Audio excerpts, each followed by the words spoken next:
कहां तक हुआ था बताइए? जुलाई 1830 का क्रांति हो गया था। और उस क्रांति के समय कुछ क्वेश्चन का जवाब दीजिए। आप सबसे पहले बताइए, फ्रांसीसी क्रांति कब हुई थी? 1789 ईस्वी में। फ्रांसीसी क्रांति कब हुई थी? अच्छा ये बताइए, 18 जुलाई 1830 का जो क्रांति हुआ था, उस समय राजा कौन था? चार्ल्स कैसा राजा था? निरंकुश राजा था। ये बताइए, चार्ल्स दसवां ने, शांत हो जाइए, चार्ल्स दसवां ने अपना प्रधानमंत्री किसे बनाया था? चार्ल्स दसवां ने अपना प्रधानमंत्री पोलिग्नेक को बनाया था, वही ना था? हाँ, पोलिग्नेक को अपना प्रधानमंत्री बनाया था। वो तो और भी प्रतिक्रियावादी था, ठीक है। उसने लुई 18वें के द्वारा जो समान नागरिक संहिता लागू किया गया था, उसी को खत्म कर दिया। ये पोलिग्नेक जो कि नेका प्रधानमंत्री बना, वो क्या किया? लुई 18वां जो कि चार्ल्स दसवां से पहले का राजा था, उसने जो समान नागरिक संहिता लागू किया था, उस समान नागरिक संहिता को किसने खत्म कर दिया?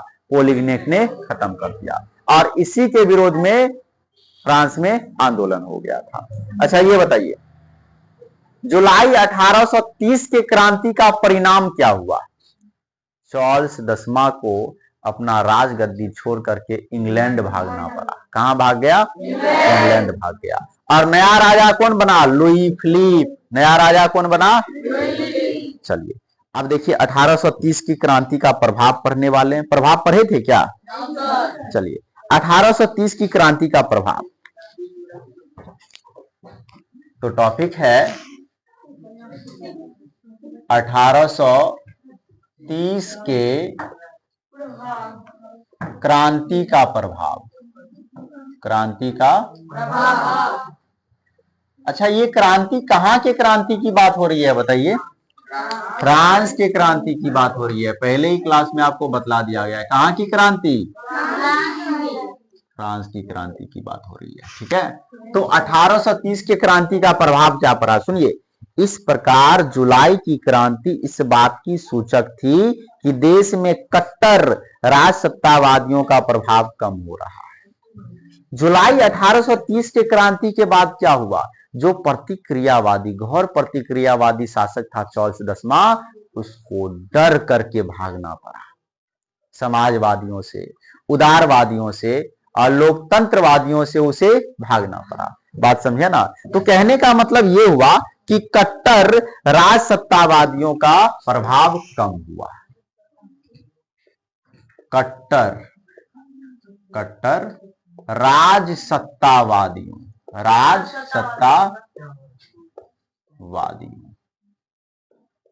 का प्रभाव बढ़ गया कि कम हो गया? भाग गया ना चार्ल्स दसवां, वही ना था कट्टर राजसत्तावादी चार्ल्स दसवां, उसको भागना पड़ गया। कहने का मतलब यह हुआ कि कट्टर राजसत्तावादियों का प्रभाव कम हो गया। सुनिए, वास्तव में यह क्रांति मध्यम वर्ग और लोक संप्रभुता के अध्ययन की देन थी। इस क्रांति ने फ्रांसीसी क्रांति के सिद्धांतों को पुनर्जीवित किया तथा वियना कांग्रेस के उद्देश्यों को निर्मूल सिद्ध कर दिया। इसका प्रभाव संपूर्ण यूरोप पर पड़ा और राष्ट्रीयता तथा देशभक्ति की भावना का विस्फोटन जिस प्रकार हुआ, उसने सभी यूरोपीय राष्ट्रों के राजनीतिक एकीकरण, संवैधानिक सुधार तथा राष्ट्रवाद के विकास का मार्ग प्रशस्त किया। कहा गया कि ये जो जुलाई 1830 का क्रांति हुआ ना, इसका प्रभाव सभी देशों पर पड़ा। फ्रांस पर तो पड़ा ही, और इसके अलावा सभी देशों पर पड़ा।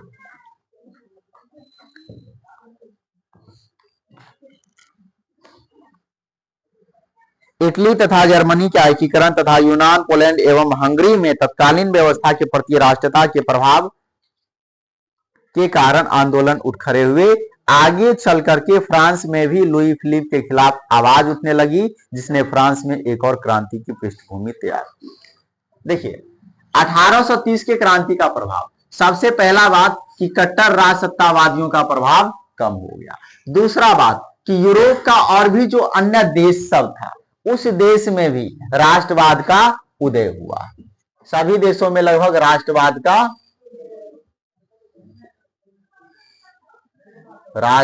का उदय, सभी जगह आंदोलन की शुरुआत हो गई, सभी जगह पर आंदोलन की शुरुआत हो गई। ठीक है, चलिए इसके बाद सन 1848 की क्रांति। अच्छा अब बताइए इसके बाद राजा कौन बना था? Louis Philippe. ये जो 1830 का क्रांति हुआ, इसके बाद राजा कौन बना है? नया राजा बना है, नया सम्राट, नया शासक। कौन? Louis Philippe. कब बना है? 1830। गुड। अब देखिए जब ये राजा बना है तो कुछ दिन तक तो खूब बढ़िया चलता रहा, कोई दिक्कत नहीं, लेकिन इसके बाद इसका भी विरोध शुरू हो गया और फिर से क्रांति हुई है। वो क्रांति है सन 1848 की क्रांति। कौन सा क्रांति बताइए? सन 1848 की क्रांति। तो आज अपने लोग मेन रूप से यही पढ़ने वाले हैं, सन 1848 की क्रांति। अच्छे से ध्यान दीजिएगा, इस क्रांति को समझिए। आप तो 1830 का क्रांति समझ चुके हैं, ठीक है, अब इस क्रांति को समझना है। लुई फिलिप एक उदारवादी शासक था। ये जो नया राजा बना था लुई फिलिप, बहुत बढ़िया राजा था। लुई फिलिप कौन राजा बना था? लुई उदारवादी शासक था। कैसा शासक था? उदारवादी शासक था। उदारवादी कहने का मतलब क्या होता है? जनता सब पर ज्यादा किसी चीज को लेकर के प्रतिबंध नहीं लगाना, मतलब खुला दिल का था, बढ़िया आदमी था, बहुत अच्छा आदमी था ये लुई फिलिप। ठीक है, सुनिए, ये बहुत अच्छा आदमी था। परंतु सुनिए सुनिए आगे, अभी धैर्य रखिए। परंतु बहुत अधिक महत्वाकांक्षी था, बहुत ही ज्यादा महत्वाकांक्षी था, महत्वाकांक्षी था। लुई फिलिप एक उदारवादी शासक था। लुई फिलिप कैसा शासक था बताइए? एक उदारवादी, लेकिन बहुत ही ज्यादा महत्वाकांक्षी था, बहुत ही ज्यादा महत्वाकांक्षी था। उसने अपने विरोधियों को खुश करने के लिए स्वर्णिम मध्यम वर्गीय नीति का अवलंबन किया। इस चीज को याद रखिएगा, स्वर्णिम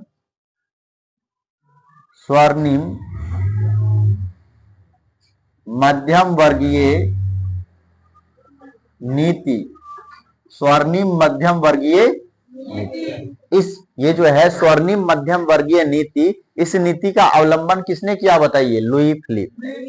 और किस लिए? अपने विरोधियों को खुश करने के लिए, अपने विरोधियों को खुश करने के लिए। क्योंकि यदि विरोधी खुश हो जाएगा तो फिर विरोध कौन करेगा? अब विरोध नहीं करेगा तो राजा लंबे समय तक शासन करेगा। ठीक है, चलिए, दिमाग लगा रहा था लुई फिलिप। क्या कर रहा था बताइए? अपने विरोधियों को खुश करने के लिए स्वर्णिम मध्यम वर्गीय नीति का अवलंबन किया सन 1840 में। लेकिन देखिए दिक्कत क्या होता है ना, कि 1840 में, ध्यान दीजिएगा, 1840 में गीजो को अपना प्रधानमंत्री बनाता है। गीजो को अपना प्रधानमंत्री बना लेता है।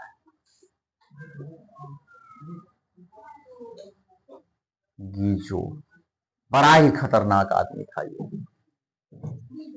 अपने कितना बढ़िया आदमी था। और पता है जनता 1830 का जब क्रांति हुआ तो जनता सबने ही चुन करके इनको राजगद्दी पर बिठाया, क्योंकि बढ़िया आदमी था। हकीकत में था भी अच्छा आदमी, शासन बहुत अच्छा चलता रहा। लेकिन क्या किया ना, जैसे ही गीजो को अपना प्रधानमंत्री बनाया, ये गीजो बहुत ही ज्यादा खतरनाक था। सुनिए गीजो के बारे में। सन 1840 में गीजो को प्रधानमंत्री नियुक्त किया, जो कट्टर प्रतिक्रियावादी था। कैसा था बताइए? कट्टर प्रतिक्रिया कट्टर प्रतिक्रियावादी कहने का मतलब हुआ कि ये किसी प्रकार का कोई सुधार नहीं चाहता था, किसी प्रकार का कोई सुधार नहीं चाहता था। यदि पब्लिक किसी चीज का मांग करता ना, ये उसके विरुद्ध में आ जाता कि हम जो करेंगे सो होगा, प्रधानमंत्री हम कि तुम। देखिए, वह किसी भी तरह के वैधानिक, सामाजिक एवं आर्थिक सुधार के विरुद्ध था। किसी भी तरह का, ना वो वैधानिक सुधार चाहता था,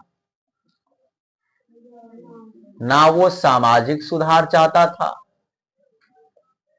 और ना ही आर्थिक सुधार चाहता था।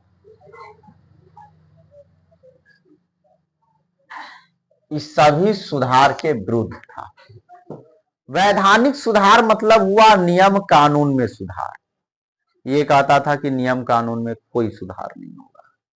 ना सामाजिक सुधार, समाज में भी उच्च वर्ग, मध्यम वर्ग, निम्न वर्ग ऐसे विभक्त था, बटा हुआ था, सब में भेदभाव व्याप्त था। ये किसी प्रकार का कोई सुधार चाहता ही नहीं था। आर्थिक सुधार, रुपया पैसा में, बात समझे ना, किसी प्रकार का कोई सुधार ये नहीं चाहता था। अपने कितना बढ़िया था लुई फिलिप, उदारवादी शासक था, जनता पर किसी प्रकार का कोई प्रतिबंध नहीं लगाया था, ठीक है, लेकिन था बहुत ज्यादा महत्वाकांक्षी। अपने विरोधियों को खुश करने के लिए स्वर्णिम मध्यम वर्गीय नीति का अवलंबन किया। यहां तक बातें चलने वाली थी, कोई दिक्कत नहीं था। लेकिन जैसे ही गीजो को अपना प्रधानमंत्री बना लिया ना, तो देखिए ये गीजो कैसा आदमी, कट्टर प्रतिक्रियावादी, किसी प्रकार का कोई सुधार ये नहीं चाहता था। लुई फिलिप ने पूंजीपति वर्ग को साथ रखना पसंद किया। आप बताइए लुई फिलिप भी क्या करता है? मार खाने वाला काम करता है। अब ये लुई फिलिप जो था, अपने साथ पूंजीपति वर्ग को रखना पसंद किया। पूंजीपति वर्ग को मतलब जिसके पास ज्यादा रुपया पैसा था ना, उसको अपने साथ रखना पसंद किया। लुई फिलिप जो राजा था ना, वो अपने साथ किसको रखना पसंद किया? पूंजीपति वर्ग के लोगों को, जिसके पास ज्यादा रुपया पैसा था, जिसके शासन के कार्यों में अभिरुचि नहीं थी और जो अल्पमत भी थे, अपने साथ रखना पसंद किया। ये लुई फिलिप जो था, वो पूंजीपति वर्ग को अपने साथ रखना पसंद किया। कहने का मतलब ये हुआ कि मंत्री पद पर इसको बैठाया, सेनापति पद पर इसको बैठाया, जो भी बड़ा बड़ा पद था उन सभी पदों पर किसको बैठाया? पूंजीपति वर्ग को। बात समझे ना? अपने साथ शासन, मतलब शासन चलाने के लिए फ्रांस में अपने साथ किसको रखा? पूंजीपति वर्ग को। और इस पूंजीपति वर्ग के लोगों को शासन में कोई इंटरेस्ट नहीं था, कोई रुचि नहीं था। अब बताइए, जब इसको रुचि ही नहीं है और राजा इसको अपने साथ रख लिया शासन करने के लिए, तो क्या ये बढ़िया शासन करेगा? इंटरेस्ट रहता तब ना बढ़िया शासन करता। इसको रुचि ही नहीं था शासन में, और इसकी संख्या भी कम थी। इसी में 2-4-5 गरीबों को भी रख लेता, गरीब आदमी भी खुश हो जाता। गरीबों को नहीं रखा, निम्न जाति के लोगों को नहीं रखा। किसको रखा है? पूंजीपति वर्ग के लोगों को। उसके पास किसी भी तरह का सुधारात्मक कार्य नहीं था, और किसी भी प्रकार का सुधारात्मक कार्य, ये तो पहले भी पढ़ चुके हैं, सुधारात्मक कार्य, किसी भी प्रकार का सुधारात्मक कार्य नहीं था। न ही उसे विदेश नीति में ही किसी तरह की सफलता हासिल हो रही थी। उसके शासनकाल में देश में भूखमरी एवं बेरोजगारी व्याप्त होने लगी, जिसकी वजह से गीजो की आलोचना होगी। इसके शासनकाल में, लुई फिलिप के शासनकाल में, पूरे देश में बेरोजगारी व्याप्त हो गई। बेरोजगारी पूरे देश में क्या व्याप्त हो गई? बेरोजगारी। पूरे देश में भूखमरी व्याप्त हो गई। व्याप्त हो जाना मतलब फैल जाना। पूरे देश या फ्रांस? फ्रांस देश ही ना है। हाँ हाँ, पूरा देश मतलब फ्रांस, पूरा देश की बात हो रही है। हाँ, पूरा फ्रांस की बात हो रही है। तो पूरे फ्रांस में बेरोजगारी व्याप्त हो गई, भूखमरी व्याप्त हो गई, और इसके वजह से सबसे पहले गीजो का आलोचना होने लगा। गीजों की आलोचना होने लगी। गीजों की आलोचना मतलब लोग इसके बारे में बुरा भला बोलने लगे, गीजों के बारे में। सुधारवादियों ने 22 फरवरी 1848 ईस्वी को पेरिस में थियरस के नेतृत्व में एक विशाल भोज का आयोजन किया। क्योंकि पूरे देश में भुखमरी व्याप्त हो गई थी, तो जो सुधारवादी सब था ना, नेता सब, सुधारवादी, ये राजा तो किसी प्रकार का कोई सुधार नहीं कर रहा है ना। ये जो प्रधानमंत्री जिसको नियुक्त किया है वो भी पब्लिक के हालात को नहीं देख रहा है, किसी प्रकार का कोई सुधार नहीं कर रहा है। पब्लिक जो भी जनता है उसमें भूखमरी व्याप्त हो गई, सब भूखे मर रहा है, खाने के लिए उसके पास अनाज तक नहीं है। तो अब जो सुधारवादी सब था, मतलब नेता सब था, अब मान लीजिए देश की स्थिति जब खराब होती है तो नेता सब आगे आता है ना, तो उसी तरह यहाँ का नेता सब था, सुधारवादी सब। तो ये सब पहले क्या किया, देखा कि सब भूखमरी व्याप्त है, भूखे मर रहा है, तो सबसे पहले विशाल भोज किया, बड़का भोज किया, और सबको भोज खिला दिया। अब बोला कि अब चलो, अब राजा, हाँ अब आंदोलन करते हैं। पहले आराम से भरपेट सबको खिला दिया, अब आंदोलन करेगा तो चिल्लाएगा ना, तो पावर रहेगा शरीर में तब ना। इसलिए जो है विशाल भोज का आयोजन करवाया, सुधारवादियों ने विशाल भोज का आयोजन करवाया। और कब? 22 फरवरी 1848 को। ये भोज कब था? बताइए तो, कोनो भोजो फेमस हो जाता है। हाँ, इतिहास में लिखा गया 22 फरवरी 1848 को विशाल भोज हुआ। विशाल भोज हुआ, पेरिस में हुआ है। कहाँ हुआ है? विशाल भोज हुआ है। जगह जगह अवरोध लगाए गए और लुई फिलिप को गद्दी छोड़ने पर मजबूर किया गया। अब जगह जगह पर सब भोज खा लिया है, अब जगह जगह पर आंदोलन शुरू हो गया। इतना ज्यादा जम करके आंदोलन हुआ कि लुई फिलिप को अपना गद्दी छोड़ करके भागना पड़ा। जैसे वो भाग गया था, कौन भागा था? चार्ल्स 10वां भाग गया था इंग्लैंड, ठीक है। अब ऐसे लुई फिलिप को भी भागना पड़ा। सुनिए, अच्छा ये भी इंग्लैंड भाग गया। चार्ल्स 10वां भी कहां भाग के गया था? इंग्लैंड। और ये लुई फिलिप भी कहां भाग के गया है? लुई फिलिप इंग्लैंड भाग गया। गीजों को गिज गिज कर मारता ना सब, इंग्लैंड भाग गया। गीजों को मारना चाहिए था खूब, ठीक है। हाँ, गीजों को। तत्पश्चात नेशनल असेंबली ने गणतंत्र की घोषणा करते हुए, सुनिए, नेशनल असेंबली ने गणतंत्र की घोषणा करते हुए 21 वर्ष से ऊपर के सभी वयस्क पुरुषों को मताधिकार प्रदान किया। गणतंत्र की स्थापना हो गई। अब फ्रांस में किसकी स्थापना हो गई? गणतंत्र की स्थापना हो गई, ठीक है। और 21 वर्ष से ऊपर जो भी पुरुष था, महिला नहीं पुरुष, 21 वर्ष से ऊपर का जो भी पुरुष था सबको वोट डालने का अधिकार मिल गया, महिला को नहीं मिला, ठीक है। चलिए, काम के अधिकार की गारंटी दी गई कि सबको काम मिलेगा, सबको काम मिलेगा, ताकि सबके घर में पैसा आए। गणतंत्रवादियों का नेता लमार्टिन एवं सुधारवादियों का नेता लुई ब्लॉ था। शीघ्र ही दोनों में मतभेद हो गया। अब देखिए, एक था गणतंत्रवादी, क्या था? गणतंत्रवादी, और दूसरा था सुधारवादी, ठीक है। गणतंत्रवादी का नेता था कौन? लमार्टिन, और सुधारवादी का नेता था लुई ब्लां।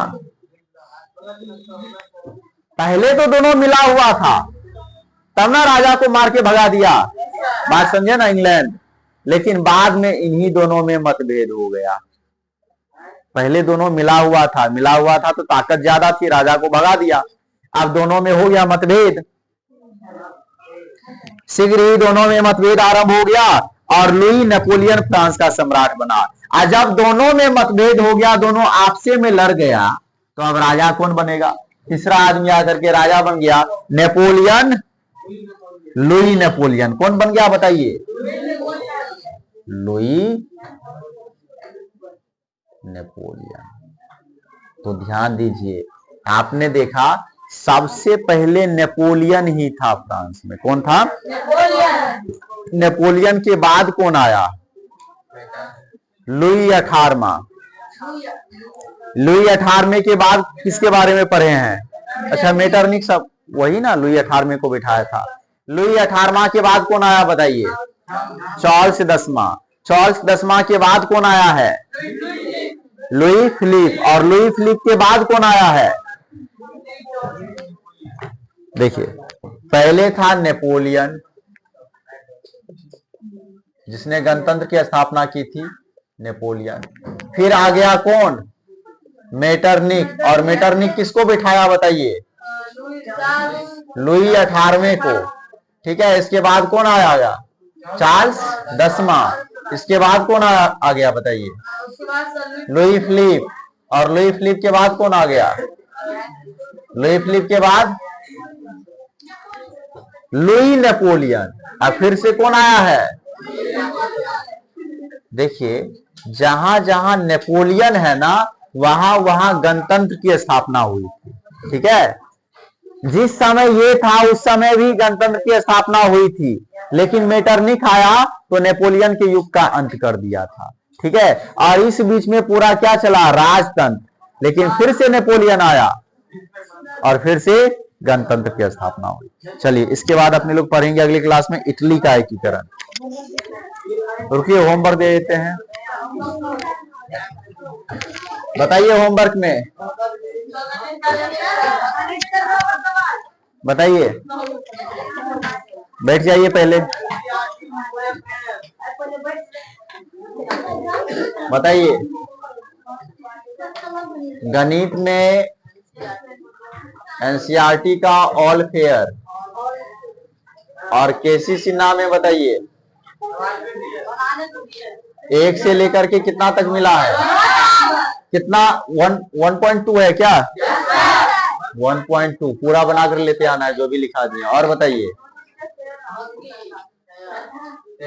भौतिकी में फेयर, जहां तक पढ़ाई हो गया जल्दी से फेयर कीजिए। इसके बाद इतिहास का भी बहुत जल्दी नोट्स मिलने वाला है, पढ़ के आइएगा फर्स्ट चैप्टर, जहां तक पढ़ाई हो गया है। ठीक है, चलिए, और कुछ?